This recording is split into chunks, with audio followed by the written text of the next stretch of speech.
This episode is brought to you by Blueprint Health.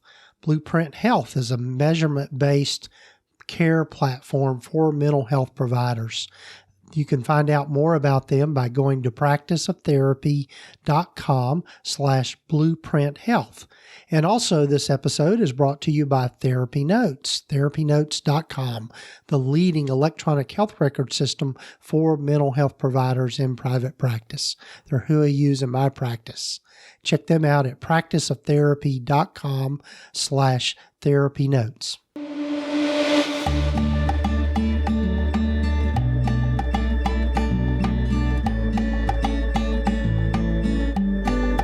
Hello, I'm Gordon Brewer, and welcome to the Practice of Therapy podcast, where we explore the business and clinical sides of running a private practice.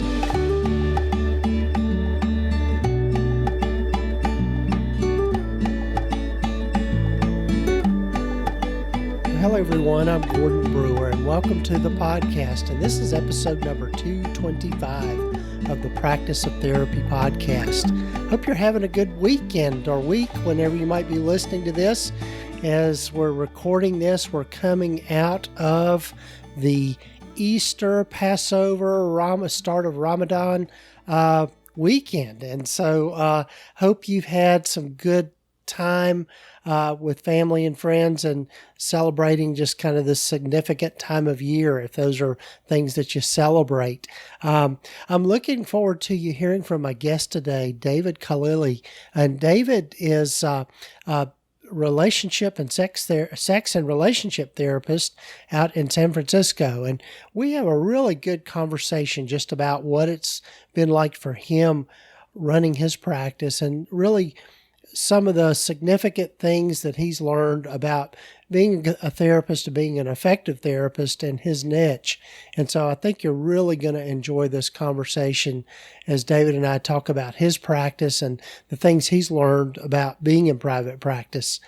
But before we get to David, I'd like to invite you to go over and check out the webinars that we've got going on. I've got a new page set up, or relatively new rather, which is housing the free webinars that I've got out there, some of them that I've done with my friend and colleague, Dr. David Hall. But if you'll go over to practiceoftherapy.com/webinars, I've got 3 up there right now, but I'm going to be adding to it as the year progresses.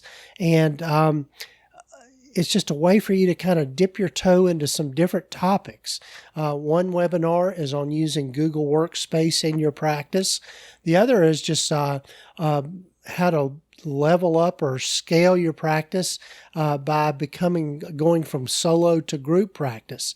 And then the third one is about accepting insurance in your practice. So be sure and check those out. I think you'll find those interesting. They are automated webinars, so you get to pick the time you want to watch them. So that's a big plus, I think, for a lot of us with busy schedules. So be sure and check that out, practiceoftherapy.com/webinars. And also, before we get to my conversation with David, love for you to hear from our sponsors, Blueprint Health and also TherapyNotes.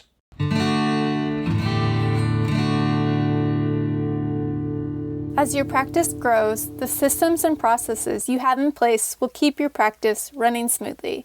That is why it is important to have an electronic health record system that is specific to mental health providers. TherapyNotes is a complete practice management system with everything you need to manage patient records, schedule appointments, meet with patients remotely, create rich documentation, and bill insurance right at your fingertips. Their streamlined software is accessible wherever and whenever you need it. They are who Gordon uses in his practice. And did I mention that they are one of the top-rated EHRs for mental health private practices? Their support is also second to none. Be sure to check them out at practiceoftherapy.com/therapynotes. Be sure to use the promo code GORDON to get 2 months free. Running a great behavioral health practice is hard. Payers are demanding more measurable outcomes, therapists are harder than ever to hire and retain, and clients expect a digitally enabled care experience. Introducing Blueprint, the all-in-one measurement-based care platform that helps behavioral health providers grow top-line practice revenue, increase clinician satisfaction, and deliver more effective care. Blueprint's intuitive platform administers, scores, and charts hundreds of symptom rating scales to give clinicians deeper insights into how clients are progressing. And you may be eligible to earn additional reimbursement for each administered outcome measure. Get your first month of Blueprint free by going to practiceoftherapy.com/blueprinthealth.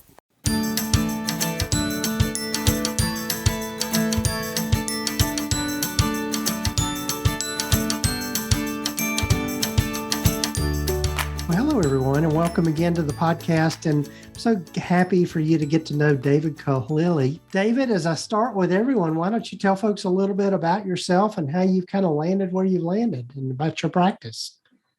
Yeah, thank you for having me. So I am a sex and relationship therapist in San Francisco and also founder of a group practice called Rouse Relational Wellness, where we focus on helping people feel less shame around their sexual and gender identities. We work really well with polyamorous folks, kinky folks, LGBTQ folks, people in the BIPOC communities.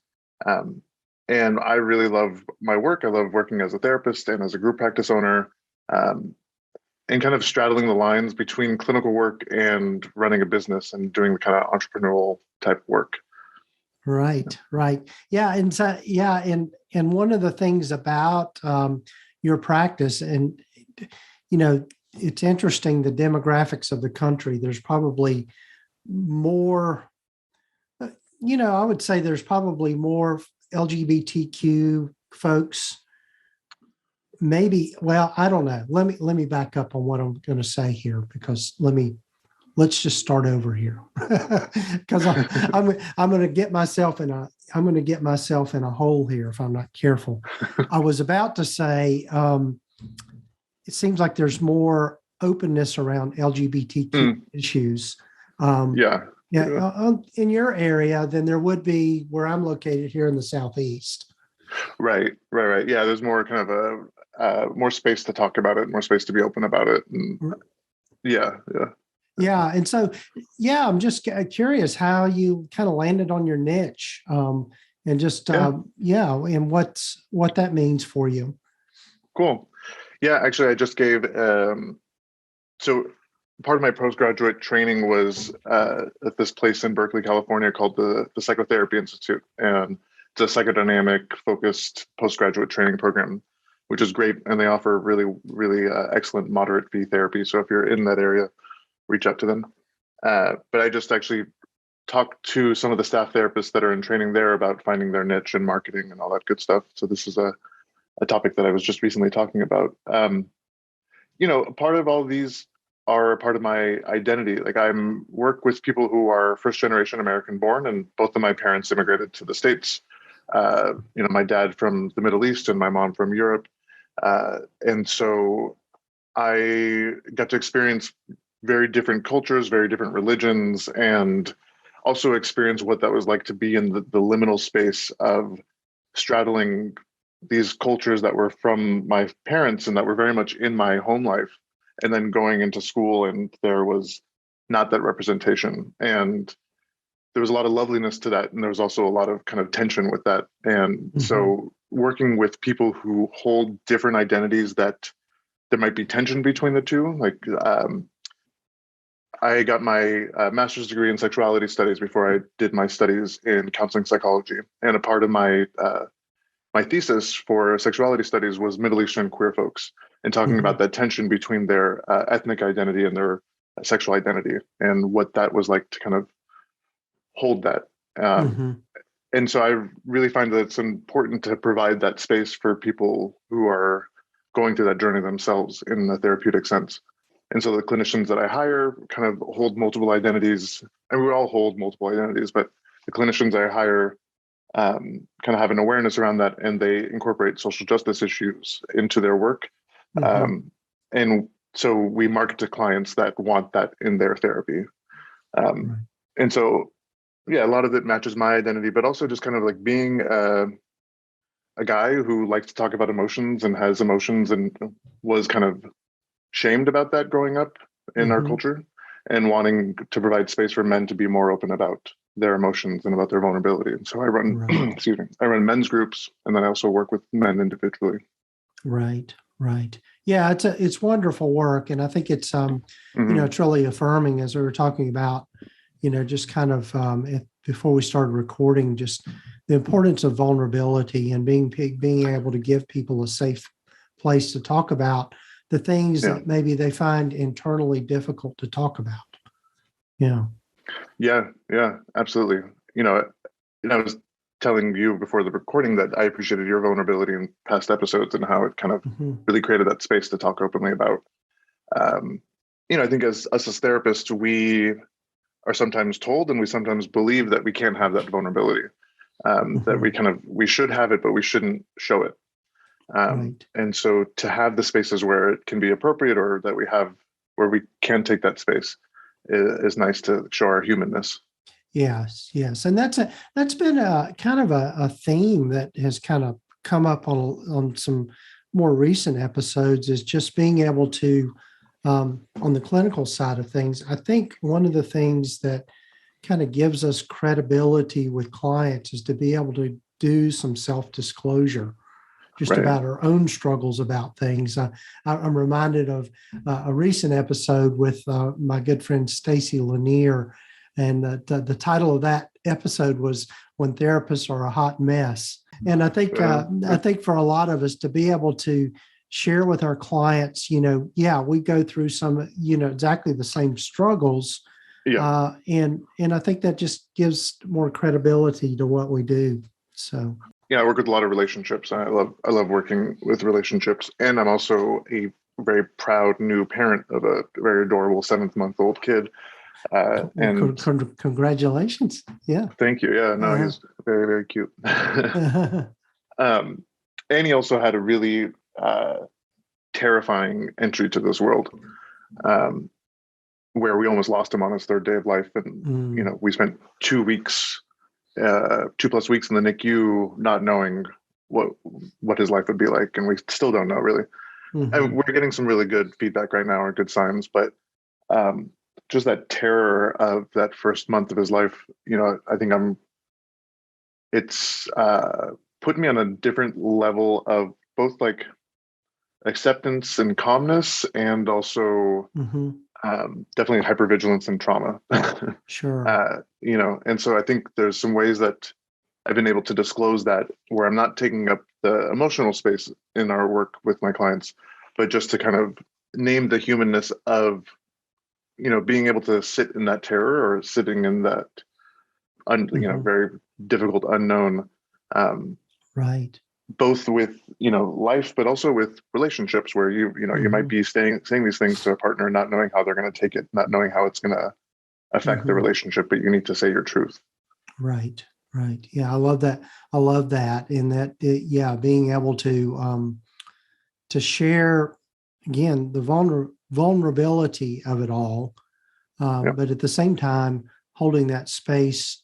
I think when we do that, is that when we share that vulnerability, it almost gives the client permission to share their vulnerability. Yeah. And that, letting those walls down. Yeah. Right. Have you ever run groups? I haven't. We have just recently, in my practice, we're just recently starting a teen group, although I don't necessarily work well with children, as my daughter used to say when she was little, as I sucked at playing Barbies. But so I don't generally work with children, but the rest of my group practice, they're real enthusiastic about it, and they're getting ready to start a teen group. Nice. That's really neat. Yeah. I used to run groups in high schools, and that was a lot of fun and a lot of work. And right. So I know you've got some groups that you're doing, and it'd be interesting to know how you've incorporated that with just kind of your business model and all of that sort of thing, and what you're figuring out about all those kinds of things. Yeah, let's see. So, when I was getting my hours, I worked for a nonprofit agency that worked on recovery and addiction. And as a part of that, they had a program that would put counselors into middle schools and high schools in the East Bay and Bay Area. So I worked in Berkeley, and as a part of that, I ran groups. It was kind of just part of the program, and I found myself really enjoying it. And then I started to run trainings, and was running trainings with the colleague of mine, Ali Kimmel, in Oakland, and she's also a certified group therapist, and she was kind of encouraging me to do more group therapy. And so, I hemmed and hawed for a couple of years, and I definitely had imposter syndrome of like, sometimes it's hard enough to sit in the room with a couple, or, I work with poly folks, so I will sometimes work with triads, but the idea of working with like 8 people and 8 adults, and they're looking at me, and but actually she went on maternity leave, and I covered her group for 12 weeks, and that was a really good kind of reentry or practice.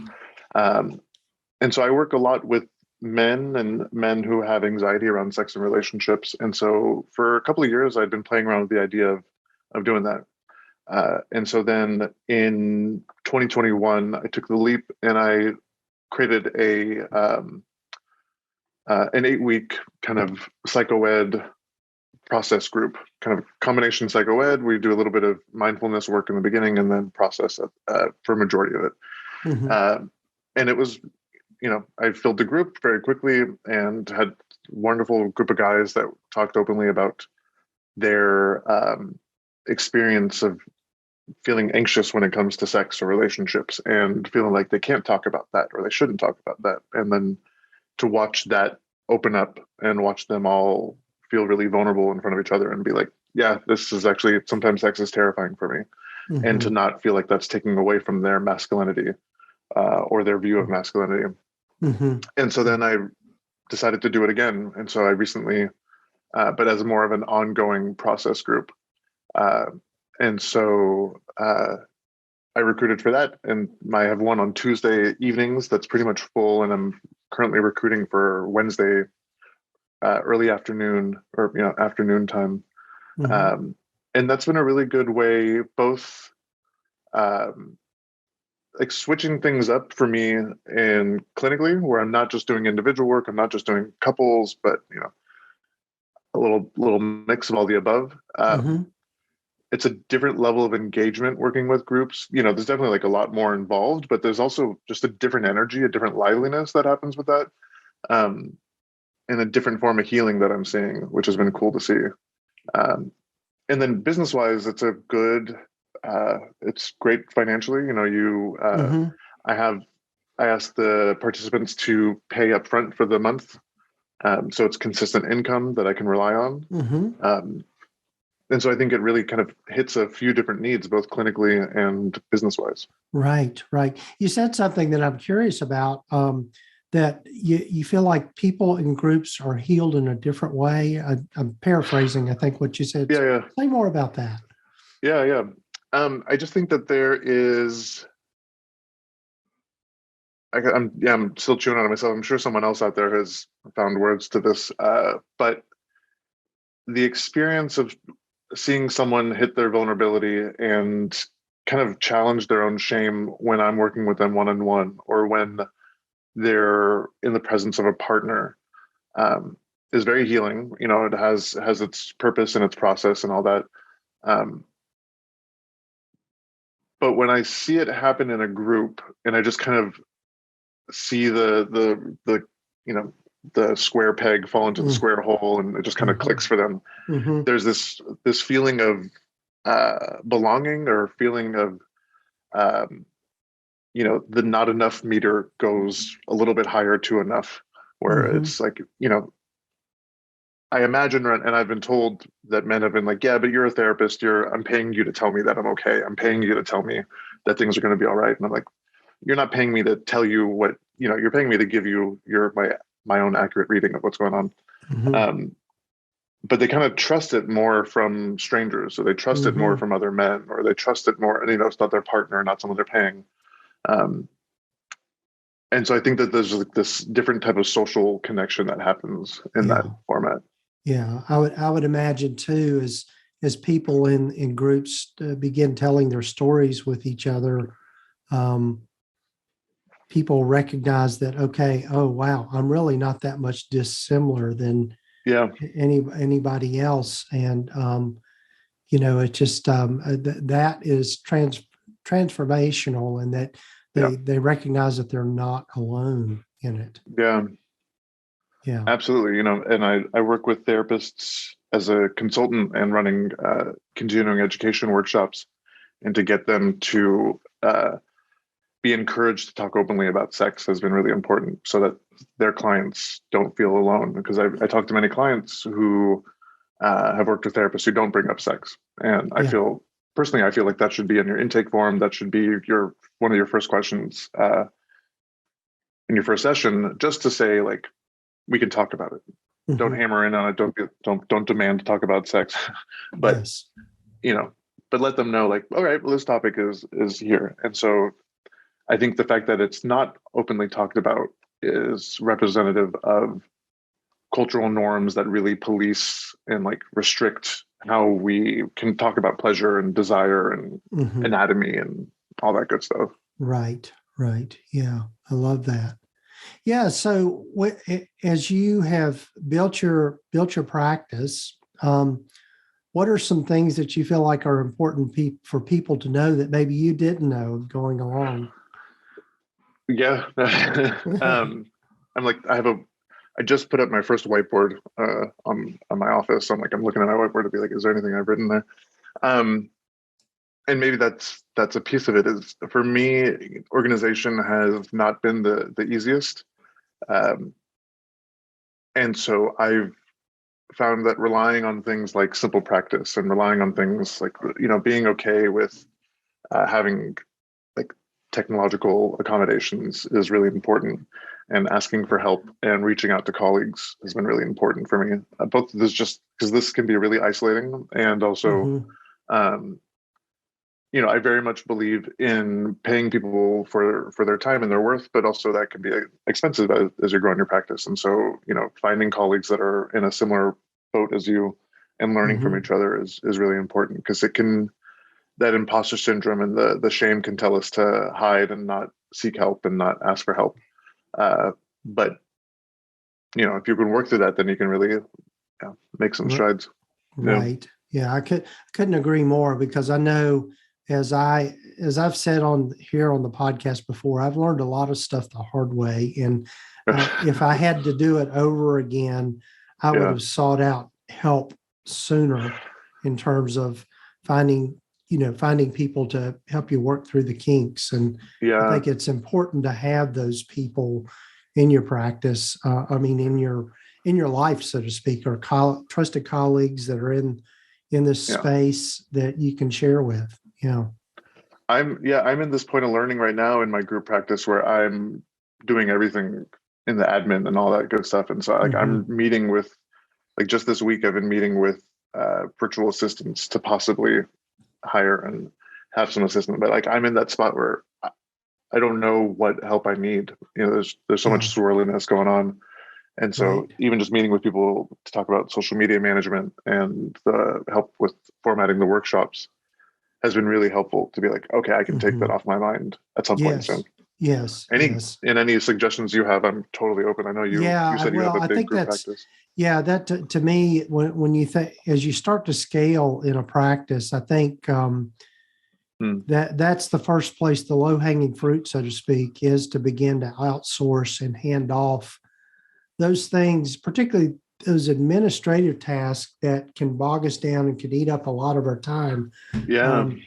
I think a common fear I hear from people is that, well, if I get a virtual assistant or get somebody else to do that, then they're not going to do it as well, or not to my liking, or not with the same finesse that maybe we would. And you're correct. They're not going to do it in the same way you would, but it's going to be just as effective, particularly if you get someone that you can train and you can work with, or going with the various companies around that help provide virtual assistants and that sort of thing. You're going to get somebody that can do the job. And anytime we're spending our time on things that don't necessarily move the needle forward in terms of bringing us return on our investment, Right. it can bog us down. Yeah.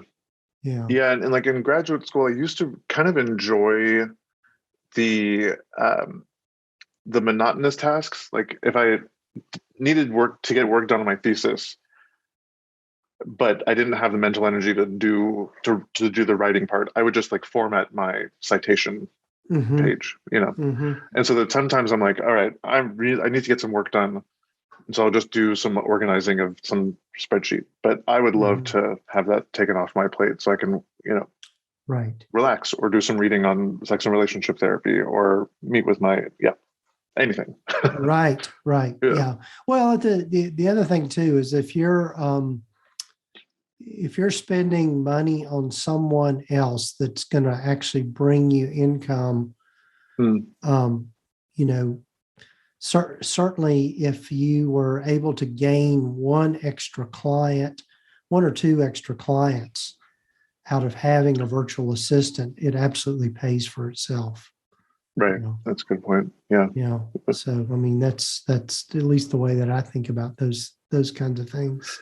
No, I agree. Yeah. I think that's when, this week, I also took some time off from clients to focus on my group practice and some of the business sides of it. And so that's when I actually took some time to meet with potential VAs just to kind of get a sense of like, okay, what would it be like to work with y'all? And it feels really good. It feels like it's moving in the right direction. Right. Well, good. So, curious, what have been some of the bigger challenges for you as you've grown and scaled and, gone from solo practice to group practice and that sort of thing? Yeah, I think it's been the imposter syndrome. I really love my community, and they've been amazing in bolstering me up. And it's amazing how powerful imposter syndrome can be, because I have this group of people, this community of people that are telling me that I'm filling a need, and but I'm also then having these moments of, can I match it, or can I follow through with this? Can I do that? And so to have that struggle has been kind of the biggest growing edge, but I'm pushing through, and it's, I think, just looking at the facts, looking at like we're continuing to get clients, and the clients are reporting, the clients are staying, the clients are saying that they're having, finding good progress in their treatment. And then having feedback from other therapists and people saying that, this is a need to focus on sex and relationships and anxiety, has been really helpful. I think, it would have been nice if our graduate program involved some business acumen or business side of it, because I think that's been a big part of it, has been kind of keeping track of all the information, especially in running a business, HIPAA compliance, employment law, all that stuff, ADA compliance, like all these things that we need to have. But I'm in this space of my business where I can't hire the big lawyers to keep track of all that. Yeah, I think that's been a kind of a challenge of juggling all that. Sure. Yeah. Well, I think certainly you're to me this time, this season, and I'm saying season in a general term, of being in mental health care is a great time to be in it, as we're coming out of the COVID pandemic, and just more and more people aware of mental health being just as important as physical health. And I think there's just a lot of opportunity for us in all of this. And I think you're right in that there's certainly the need, and then it's just a matter of organizing our systems and processes around that to where we can accommodate people's needs. Yeah. And another way that I've been accommodating that is by having other resources. And so like I do a weekly blog on our website around sex, relationships, and anxiety, and kind of giving free information has been really important. I know like you offer a lot of free information on your site. I just think that that's both good business and also good value to have, of like, offering different levels of access to people. Sure. And then I do my workshops that I think about a lot because it's new to me. So I'm talking about it a lot, and it is a lot of monologuing to kind of a screen. And so, there's going to be times where I'm going to, I think in the future, in the next, 6 months or so, I want to do some in-person workshops. And I've been talking to actually a family member who has been running her own retreats for a long time and is now gotten to the process of helping other wellness practitioners run their own retreats. Awesome. Yeah. And so we're looking at a space locally soon, but I see her Instagram posts in Costa Rica and really beautiful places, and I'm like, okay, maybe one day. Yes. That's I live in San Francisco where it's very foggy right now. I would love to be in the sun. Yeah. Sure. Yeah. I'm feeling that too here in East Tennessee, Upper East Tennessee. Nice. Ready. Yeah. Spring's coming out, but it's we're supposed to have a hard freeze tomorrow night. So, oh, really? Okay. Yeah. So anyway, such is life. So, well, David, I want to be respectful of your time. I've really enjoyed our conversation. Tell folks how they can get in touch with you if they have more questions about you or your practice or your specialty, that sort of thing. Yeah, absolutely. You can check us out at rousetherapy.com. That's ROUSE therapy.com. And we're also Rouse Therapy on all the social media platforms, having a lot of fun on TikTok, giving out information around sex and relationships, and Instagram and Twitter as well. Yeah. And by the way, do check it out because he's got some great stuff there.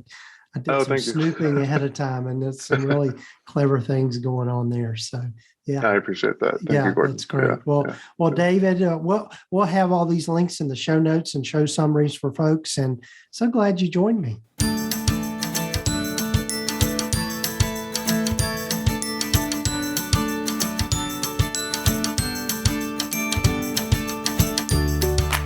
Well, big thanks to David for being with me on the podcast, and be sure and check out his resources. David is a very creative person, and I'm really glad that you got to hear from him and just his vulnerability and just thinking about some of the things that he's been thinking about in his practice.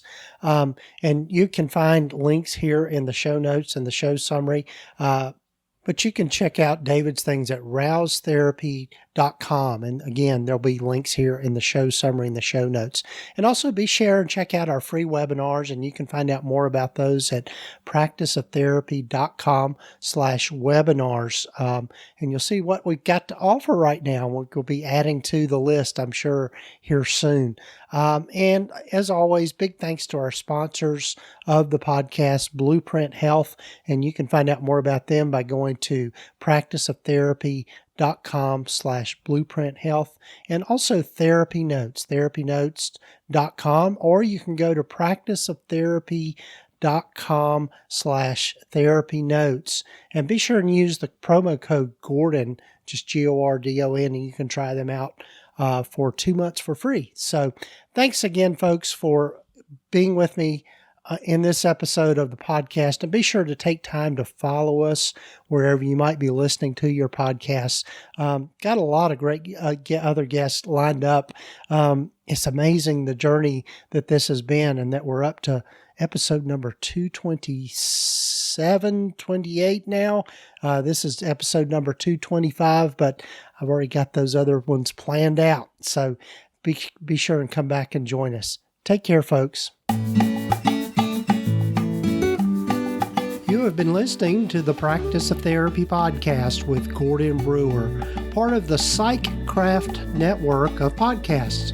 Please visit us at practiceoftherapy.com for more information, resources, and tools to help you in starting, building, and growing your private practice. And if you haven't done so already, please sign up to receive the free private practice startup guide at practiceoftherapy.com. The information in this podcast is intended to be accurate and authoritative concerning the subject matter covered.